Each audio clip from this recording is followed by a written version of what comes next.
We are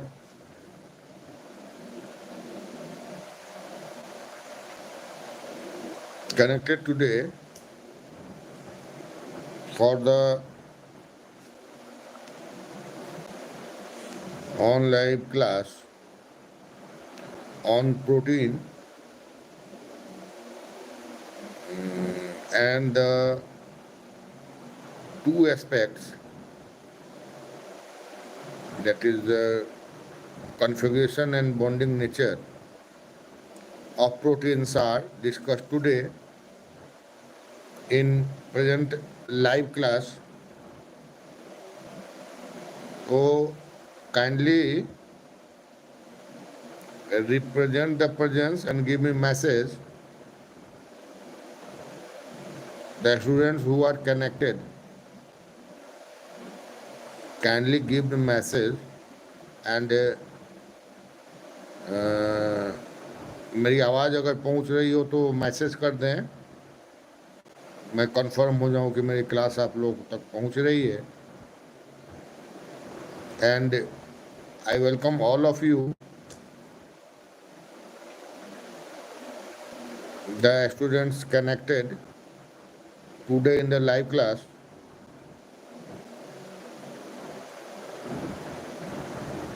Kindly give the message.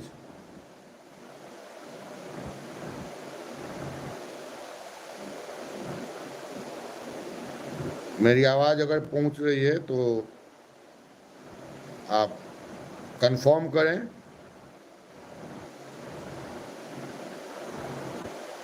Confirm नहीं हो पा रहा है, कृपया मैसेज दें, कंफर्म करें कि आप लोग तक मेरी आवाज़ पहुंच रही है.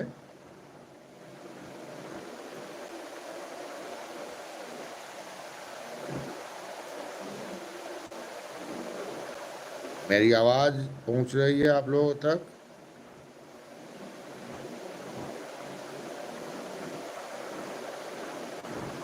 No reply. I am not receiving any reply from your side.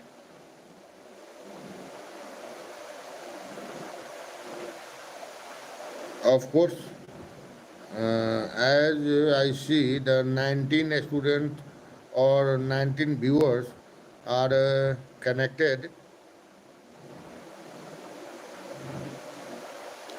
So kindly give the message. मेरी आवाज़ आप लोग तक पहुंच रही है.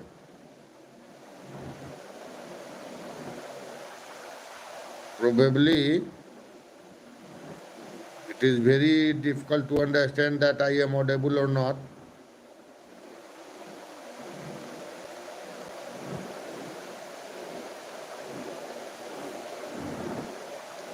Now I start my class,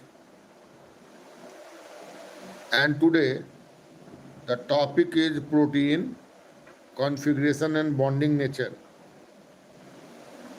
We all know very well that the proteins are polymerized form of amino acids, and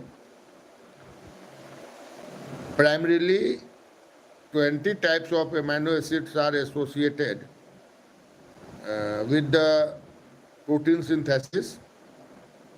However, sometimes the post translational modification is observed in some amino acids, but primarily the amino acids associated with the protein is 20 in number.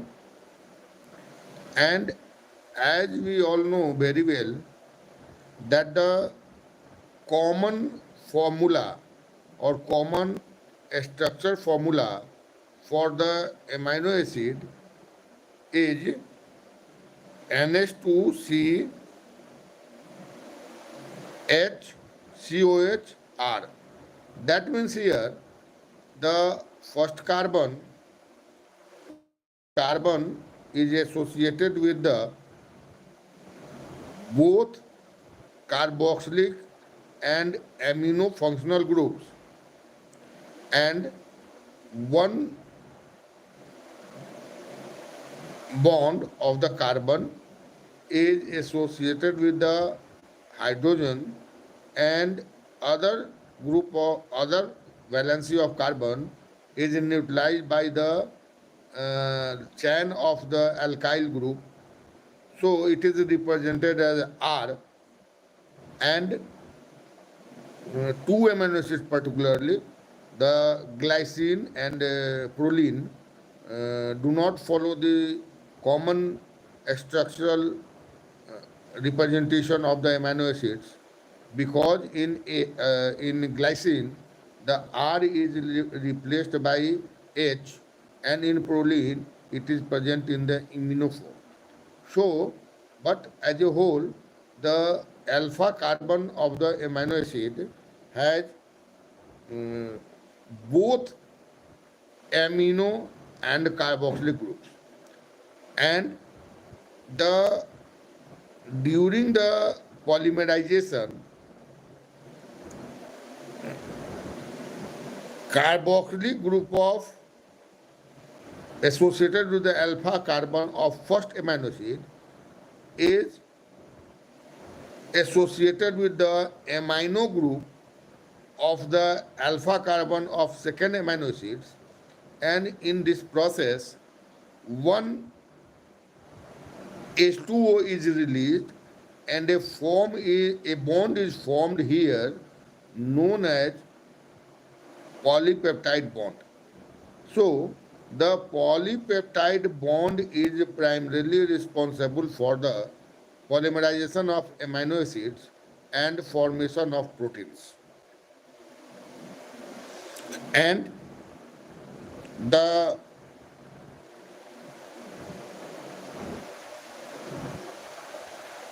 structural structurally proteins are differentiated on the basis of the presence of number of amino acids, and it can be differentiated as peptides, peptones, and polypeptides. Sometimes we represent the proteins which we are discussing here.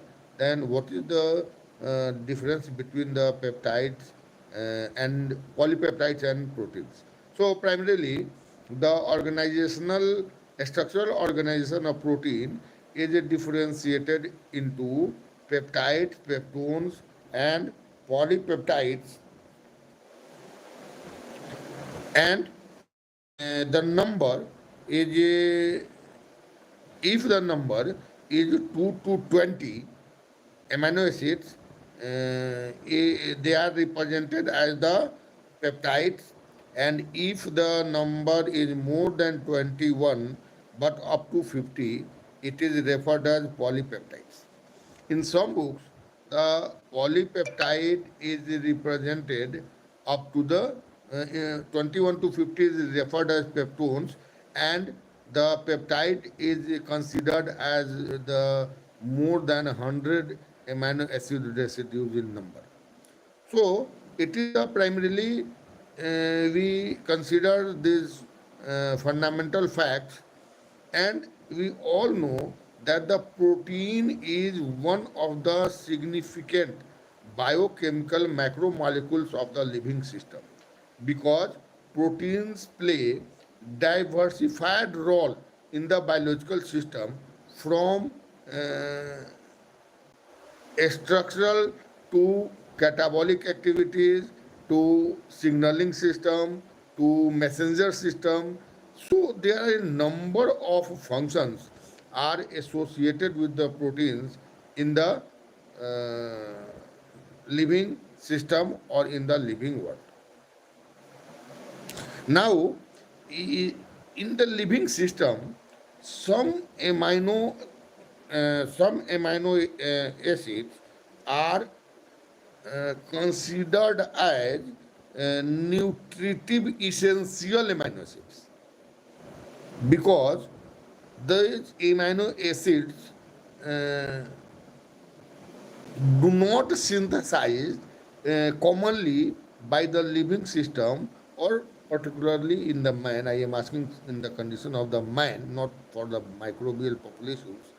and in the man, and in man 10 amino acids are considered as nutritive essential amino acids in man, and these amino acids are arginine, histidine, isoleucine, leucine, lysine, methionine, threonine, tryptophan, valine, and cysteine. These 10 amino acids are considered as the nutritive essential amino acids for the man.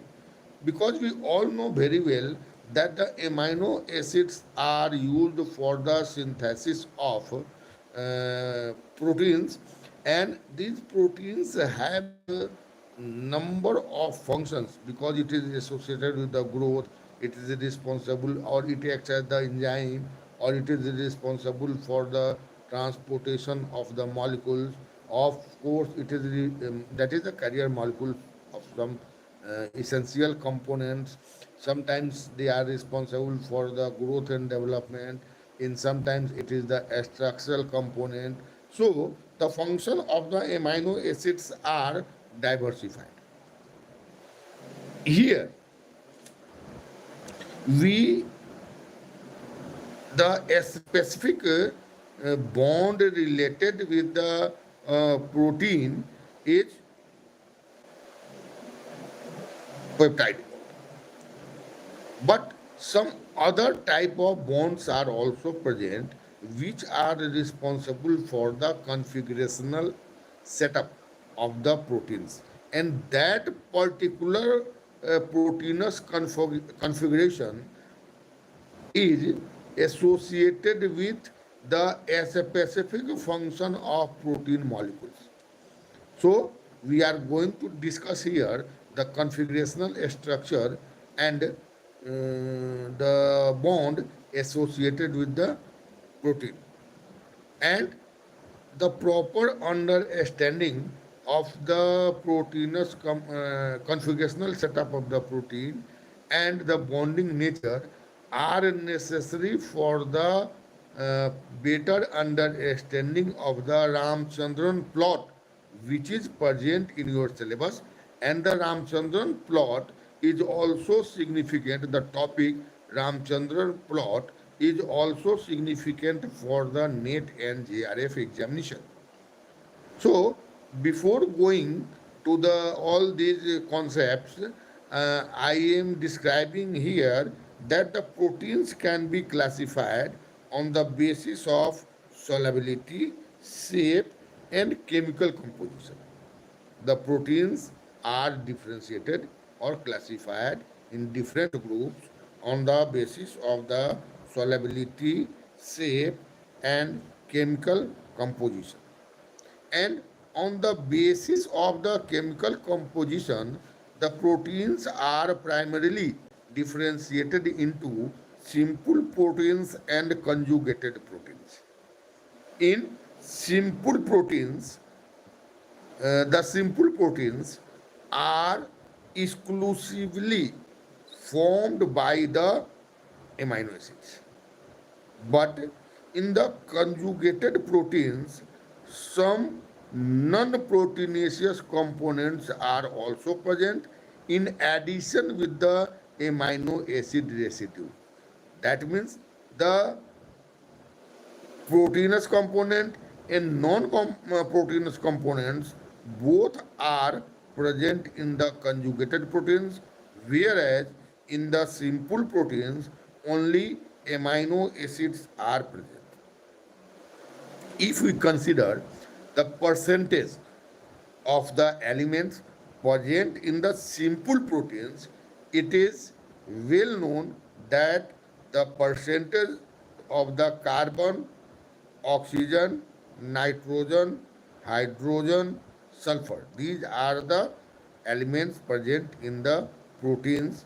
I am repeating here the carbon, oxygen, nitrogen, hydrogen, and sulfur. And the percentage of the elements are 50% for carbon, 23% for oxygen, 16% for nitrogen, 7% for hydrogen, and 0 to 3% for sulfur. Because the only two amino acids are sulfur containing, that is cysteine and methionine. These two are the sulfur containing amino acids. Again, if we consider the structural nature or solubility, then the simple proteins are further differentiated into two types: fibrous protein and globular protein. The fibrous protein are insoluble, whereas the globular proteins are soluble.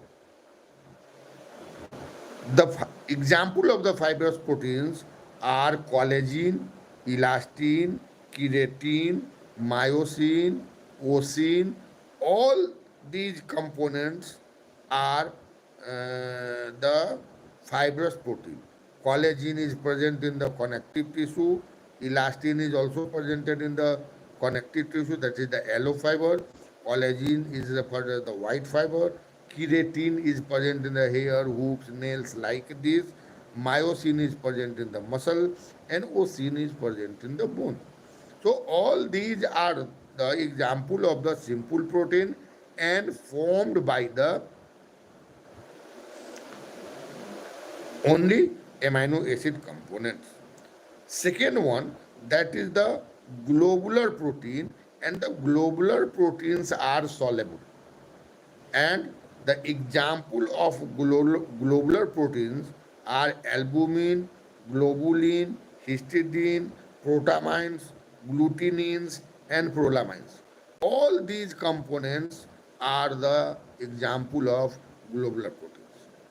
So the globular proteins and fibrous proteins both are the type of simple proteins, and these type of proteins are formed by the only amino acids. The second one is the conjugated protein, and as I am saying that the conjugated protein is responsible for the containing of both proteinous and non-proteinous components, and on the basis of the nature of non-proteinous components, the conjugated proteins are again differentiated as the glycoprotein, that is the carbohydrate and protein; chromoprotein, that is the metal containing the containing or responsible for the coloration; and protein, metalloprotein, metal and protein. But here the metal is not responsible for the production of any color. Flavoprotein, nucleoprotein, phosphoprotein, all these are the proteins collected and considered under the conjugated proteins. And here these type of proteins, on the basis of the chemical nature, we studied. But when we consider the configuration, because we are confined today more, because it is also present in the your syllabus, and it is the configuration and bonding natures are more important for the competitive examinations associated at the postgraduate level. So if we consider the configuration, the protein represents four type of configuration and referred as primary configuration, secondary configuration, tertiary configuration, and quaternary configuration. The primary configuration represents the linear arrangement of the amino acids without more folding of the primarily synthesized chain. And here the nature of the primary amino acids is determined by the ordering of amino acid in polypeptide chain. That means what is the order of the amino acid in polypeptide chain is responsible for the specificity of the protein. So the linearity of the amino acids or nature of the amino acids in the linear sequence, as well as the terminal ends, the amino acids present at the terminal ends, because when the polypeptide is when the amino acids are polymerized, so and each amino acid has one amino group and one carboxylic group.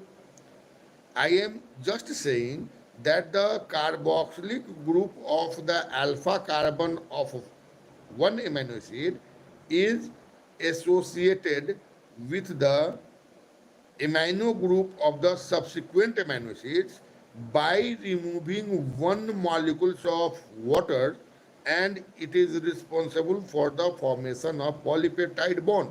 So after the polymerization, one end of the polypeptide chain has amino functional group and one end of the polypeptide chain has the carboxylic functional group.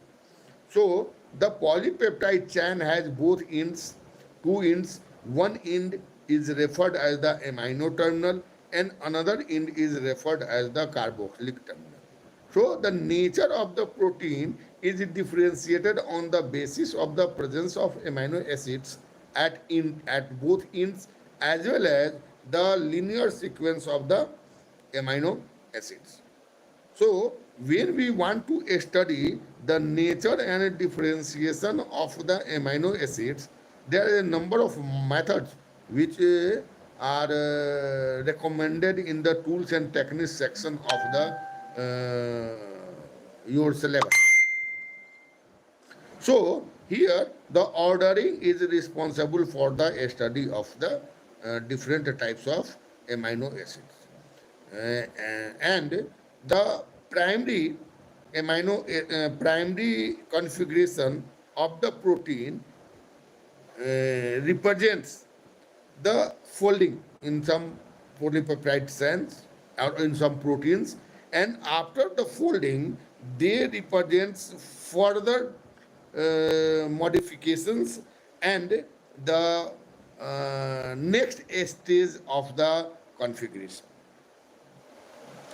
And the change in amino acids may be called change of the protein nature and function. Just I am saying that the nature of the primary protein is determined by the amino acids present at the end and sequence of the amino acids. Of course, if the nature of the amino acids or sequence of the amino acids are changed, then the changing in the sequence of the amino acids or the amino acids present in at the both end are responsible for the change in the protein nature and function. And here only one bond, that is the covalent bond, is present, referred as peptide bond. And sometimes, very rarely, a simple fold is observed sometimes, and that is due to the formation of hydrogen bond.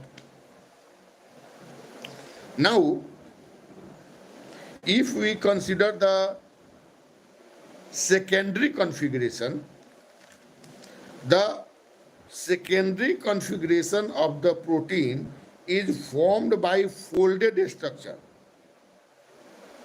and the folding is due to the formation of some non-peptidic bonds. Here, the bond forms between the amino acids is referred as peptide bond, but the further folding of the primary configuration in the protein is related with the folding of some non-peptidic bond. And the uh, folding of the primary structure is responsible for uh, two types of secondary configuration. And the secondary configuration is referred as uh, alpha helix and beta pleated. The alpha helix is observed in keratin, whereas the beta pleated structure is observed in the silk fibroid.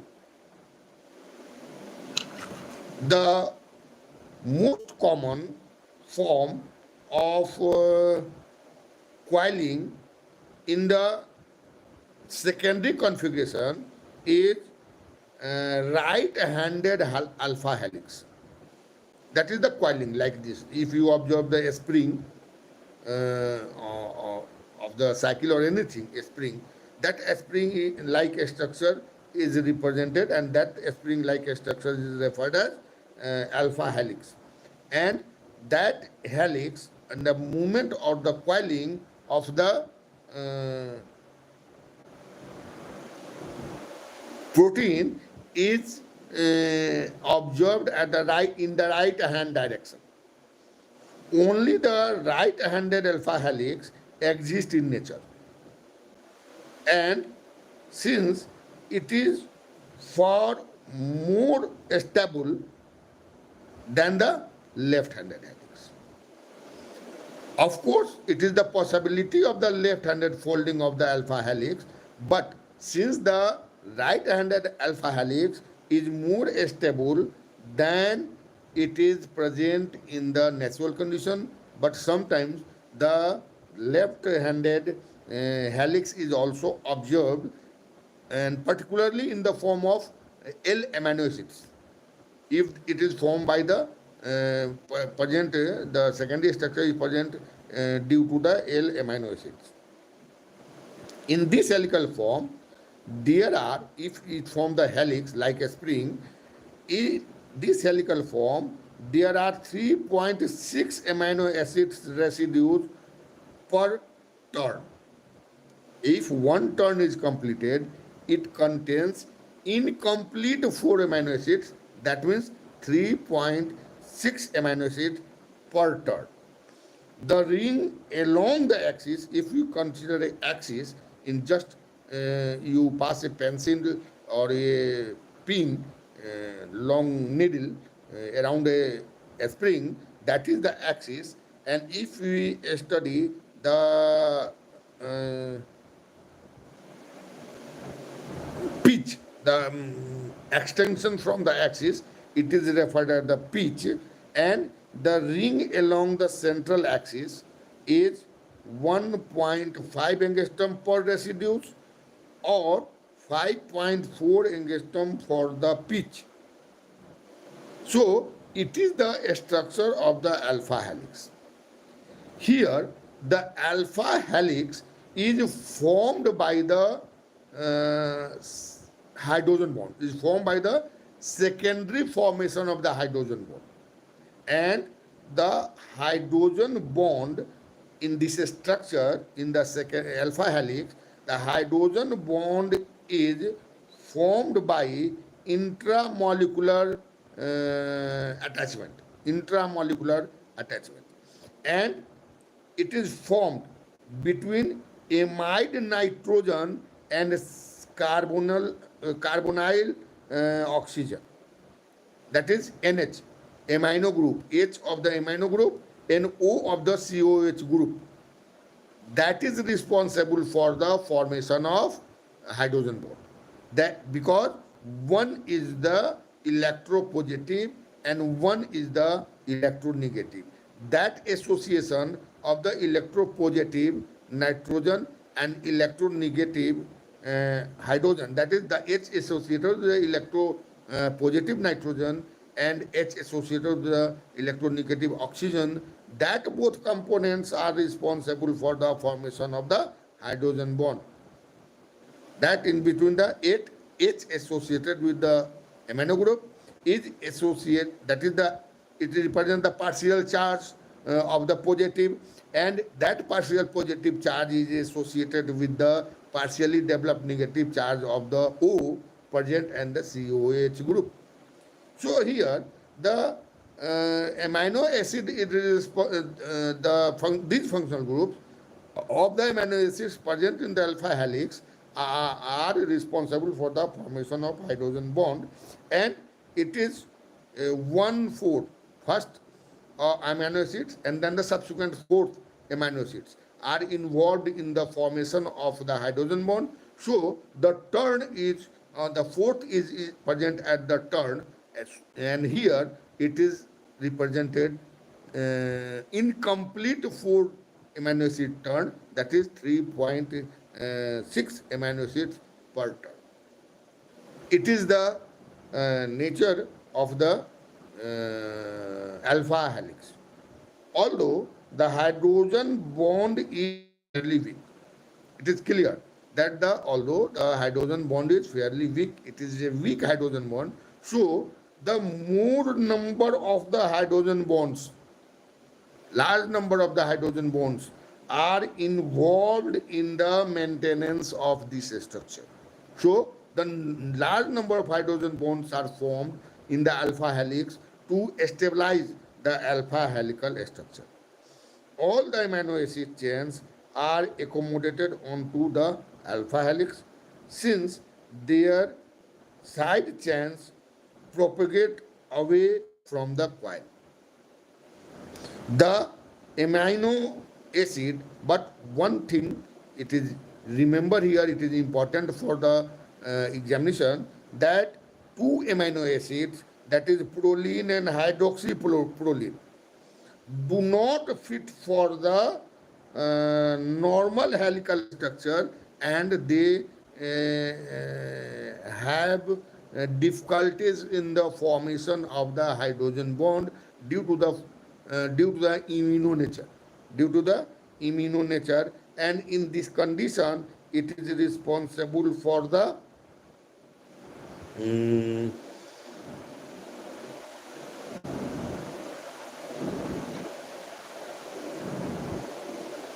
change in the direction.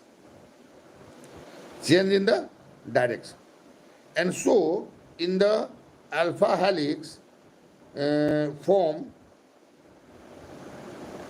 or referred as helix breaker, it is referred as a helix breaker. And in this way, it is important to remember that proline and hydroxyproline is referred as alpha helix breaker. The second structure, which represents the secondary configuration, is the beta pleated structure.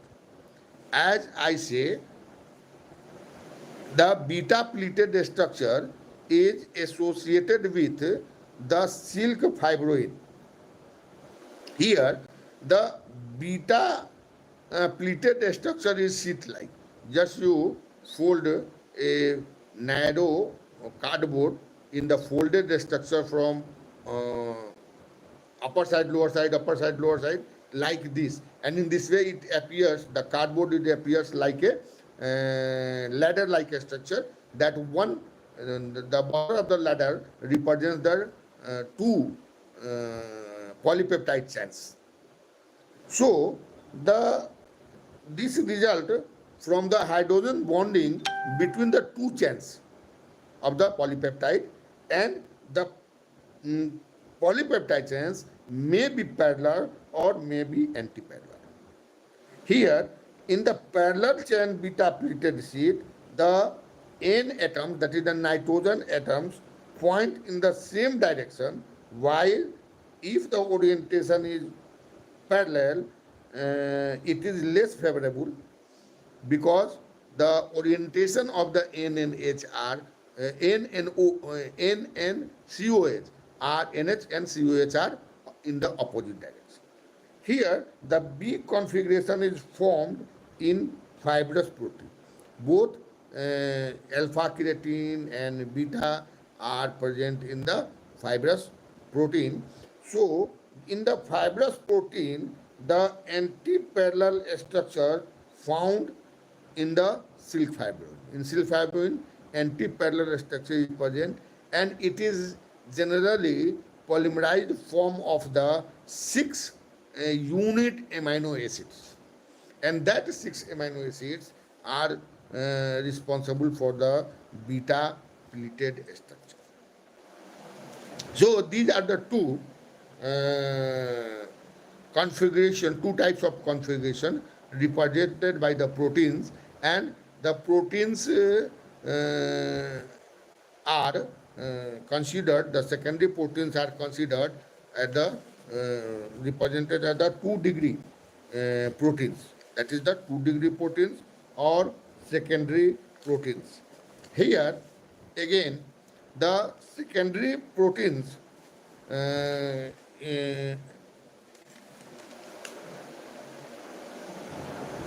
is further represented folding, and it represents the tertiary protein or the 3-degree protein.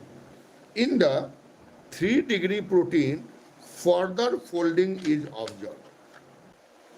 It may be formed by the single polypeptide chain, or it may be formed by the more than one polypeptide chains. If we observe the configurational history of the configurational study, then it was at first proteinous structure or configuration was at first analyzed in the insulin.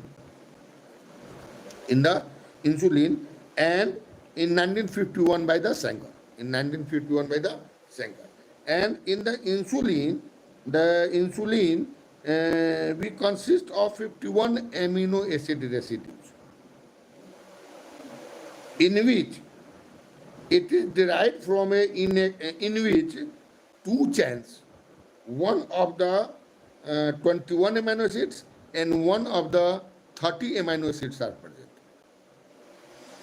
But if we study the inactive form of insulin, that is the 51 amino acids is represented by the active form of insulin. But if we consider the inactive form of insulin, it is referred as the proinsulin, and the proinsulin represents 84 amino acids residue. 84 amino acid residues. So the activation of the insulin from the proinsulin is responsible for the elimination of the residual components from 84 to 51.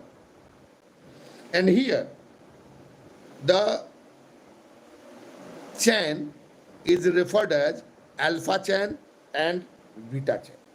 The alpha chain has 21 amino acids, and beta chain has 30 amino acids. And both the alpha and beta chains are associated by disulfide bond. Again, if the disulfide bond is formed, then the only two amino acids have the sulfur residues. One is the cysteine and one is the methionine. So only these two amino acids have capacity to form the disulfide bond, either the cysteine or by the use of the cysteine methionine or by the use of methionine methionine. But in natural conditions, we observed generally cysteine and cysteine disulfide bond. We observe more the cysteine and cysteine disulfide bond. And here, one thing again I want to explain, that the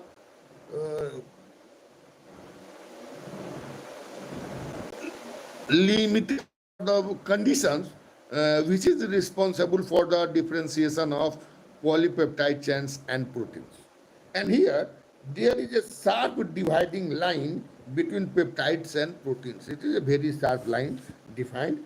The arbitrary convention, designated proteins as those molecules which are generally considered in have minimal chain length of about 100 amino acids or molecular mass above to 10,000. If the number of amino acids is more than 100 and the mass of the protein is more than 10,000 atomic mass unit mu, then it is considered as a protein. Otherwise, if the number is less than 100 and mass of the protein is less than 10,000 mu, then it is considered as a peptide. It is a very sharp applicable differentiation for in between the protein and polypeptide chains. And if the number is more than less than 100 or up to the 50, it is referred as 50 to 100, it is referred as peptone. And when it is present at the 1 to 20, it is considered as the peptide, just I told you. After the insulin, the second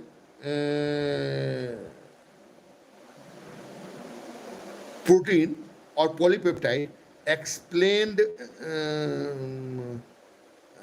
which amino acid residues are explained is chymotrypsin.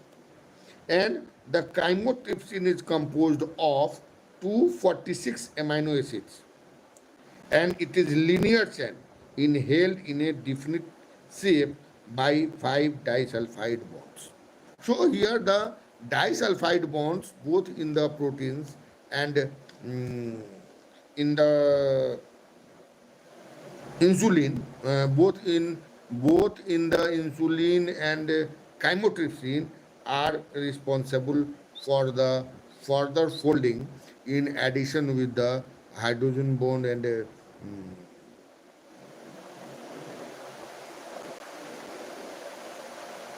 peptide bonds. And here, the tertiary structure of the protein is most significant configuration because the polypeptide chain, after the coiling and folding and acquiring of tertiary structure, develop a socket-like structure or a cavity, and that socket-like structure and cavity developed by the particular dispersed amino acids after the acquiring a specific area is referred as active amino acids, and that active amino acids are responsible for, in addition with some other bonds also, I am just going to describe the some other bonds associated with the tertiary structure, are responsible for the formation of a specific cavity, and it provides a specific binding nature, and that binding is specifically responsible for the catalytic activities of the enzymes.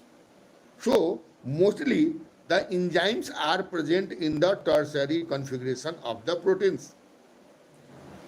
If we consider the tertiary structure, some proteins are globular and very compact, and some are fibrous. So in the tertiary structure, some fibrous structures are also observed, some globular structures are also observed. And here, the first bond or a specific bond which I am saying here, the disulfide bond.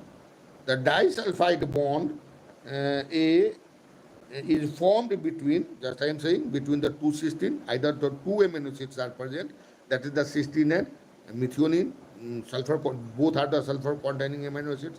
So the disulfide bond, for the formation of the disulfide bond, two amino acids having the sulfur are necessary. And here, now the bond is only possible after between the cysteine and cysteine, or cysteine and methionine, or methionine and methionine. But in the general system, in the common living system, majority, naturally, in the majority conditions, we observe the cysteine-cysteine disulfide bond. That, for example, in the ribonuclease enzyme, that is the ribonuclease enzyme, we observe the disulfide bond in the single peptide chain. And it is responsible for folding, and that folding is responsible for the development of the active site of the enzyme. So the disulfide bond is one of the important structure. Of course, the tertiary structure is also explained in the myoglobin. So the different number, the which we observed in the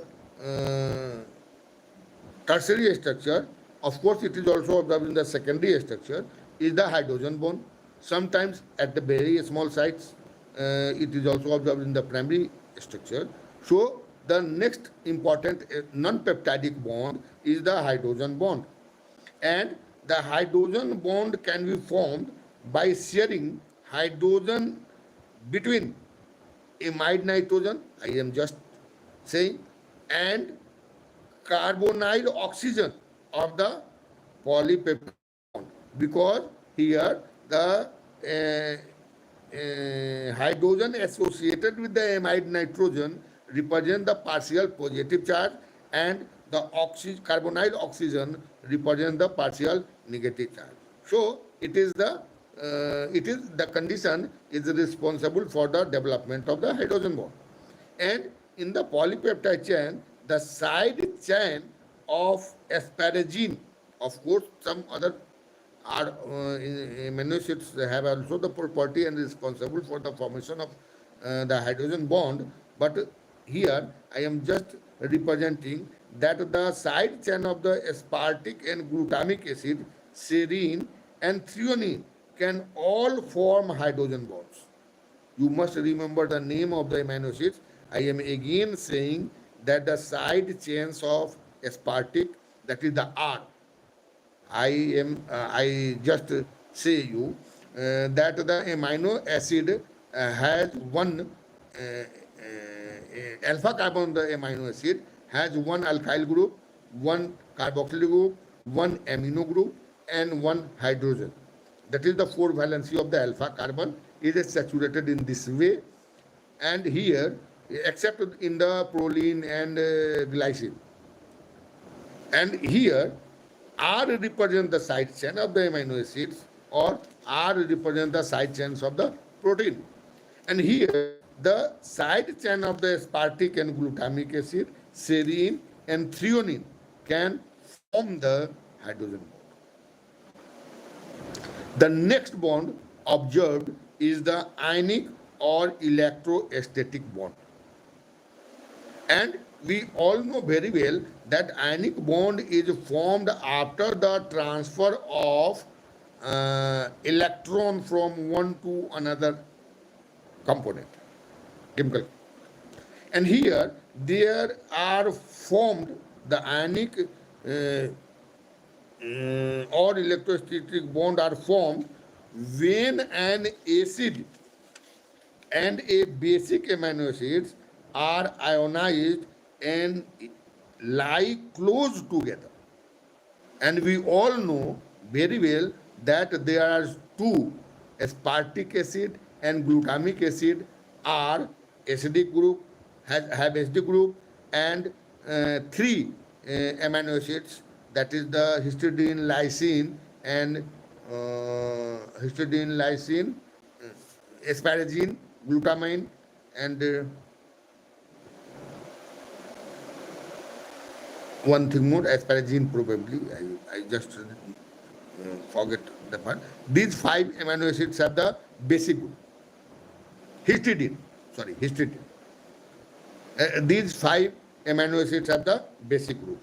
And when the acidic side chain of the amino acids and basic side chains of the amino acids, that means the acidic amino acids and basic amino acids are uh, come together, then it is responsible for the formation of ionic or electrostatic bond. Just like in the chemistry, for the ionic bond, it is ionic bond is formed between the acid and base. Likely here, when the R of the amino acids side chain of the amino acid is acidic, and one side chain of the amino acid, another amino acid is the basic, then both are responsible for formation of the ionic bond. The fourth association, I am not asking here the bond, the association which is observed in the configurational setup of the protein is the hydrophobic bond. Of course, it is interaction, it is not bond, because it is not like the bond, but it provides the interaction, and it is responsible for it. It has the significant role in the development of the active site or formation of the active site of the tertiary proteins. And there are these, the hydrophobic bonds are formed because of the tendency of the non-polar side chains of the neutral amino acids in closely associated with one another.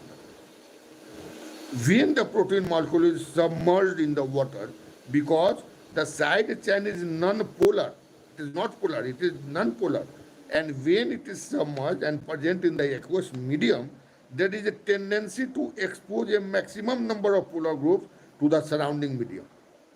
So, the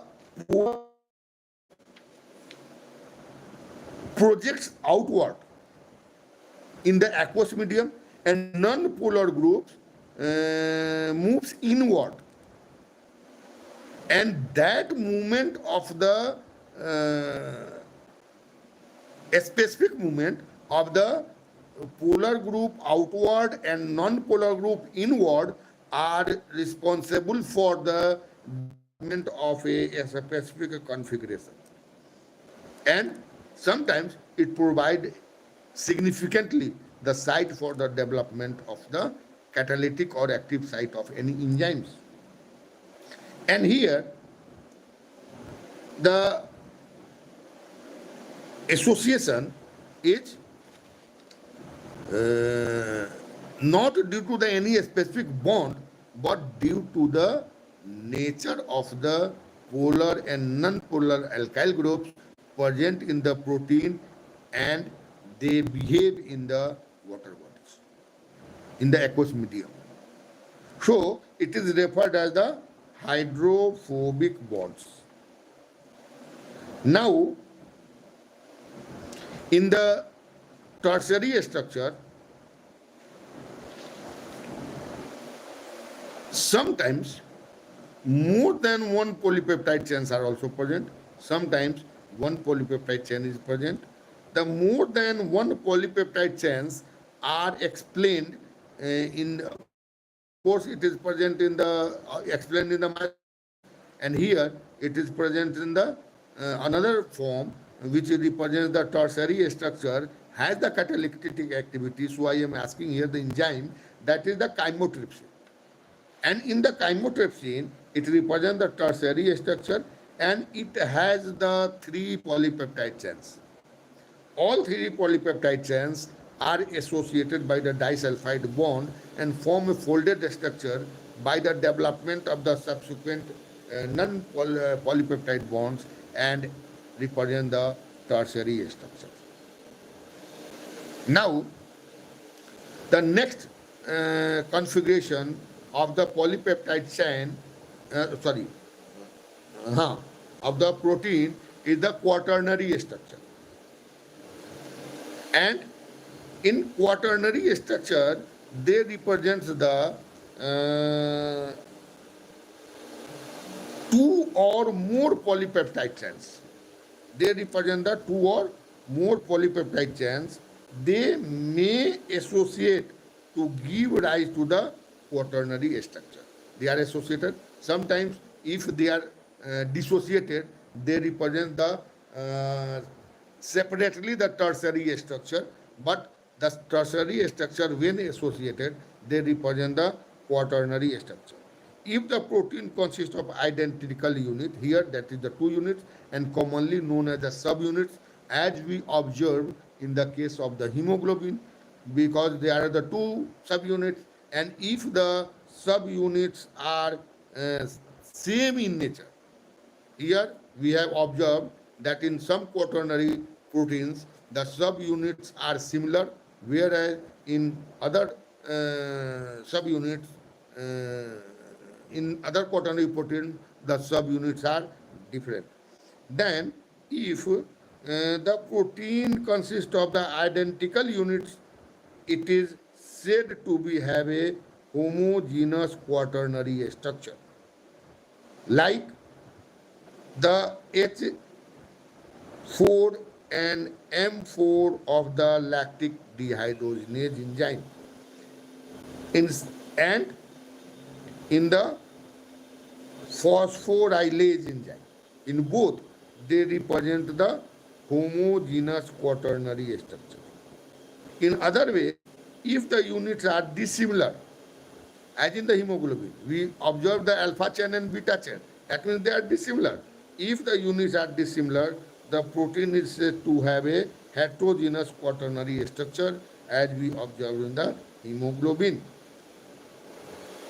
Then, the proteins such as hemoglobin, which consist of more than one polypeptide chain, are said to be possesses quaternary structure.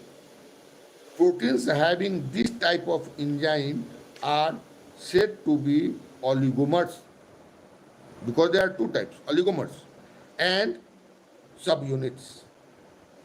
And here, the associated bond is again the non-peptidic bond. So, if we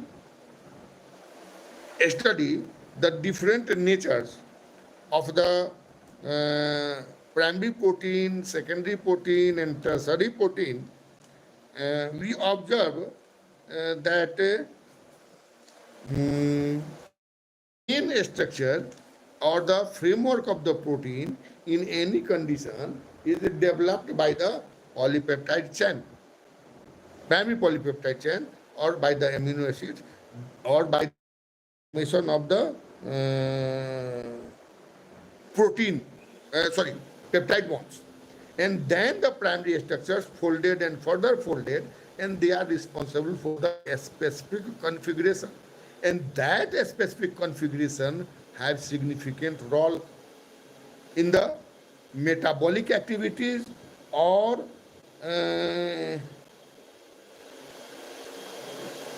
in other biological functions.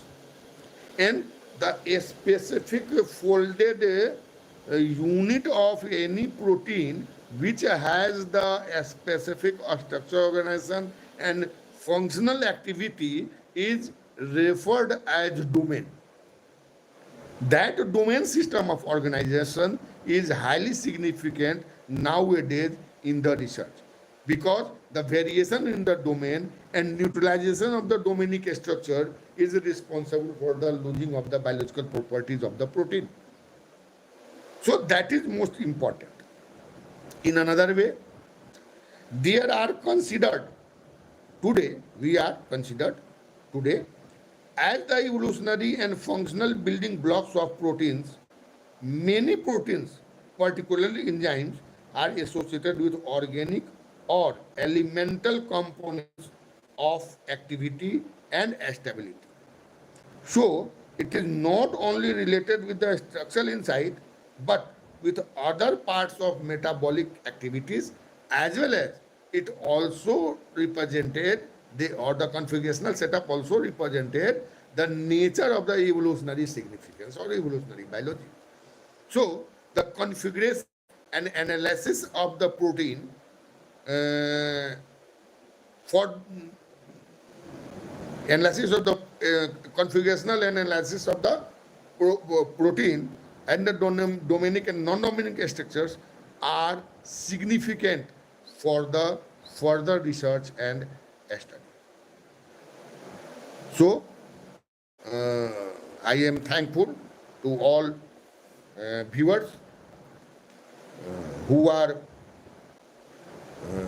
associated today, and if any viewer has any query, then kindly give me message. I am waiting here for 2 minutes only.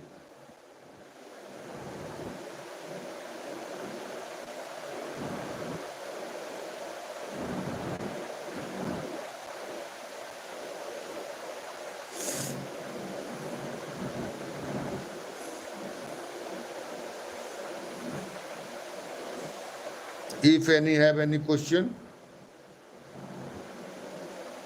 if any has any question, no. Thank you to all.